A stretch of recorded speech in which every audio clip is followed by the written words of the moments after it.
بسم اللہ الرحمن الرحیم۔ بخاری شریف کی حدیث نمبر 459۔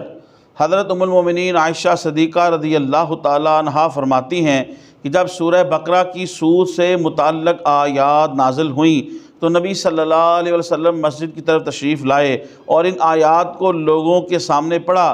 پھر آپ صلی اللہ علیہ وسلم نے خمر کی تجارت کو حرام کر دیا۔ خواتین و حضرات، چونکہ کتاب الصلاۃ چل رہی ہے، حضرت امام بخاری رحمۃ اللہ علیہ نے کتاب الصلاۃ کے اندر اس حدیث پاک کا جو عنوان قائم کیا وہ ہے مسجد میں خمر یعنی شراب کی تجارت کو حرام قرار دینا۔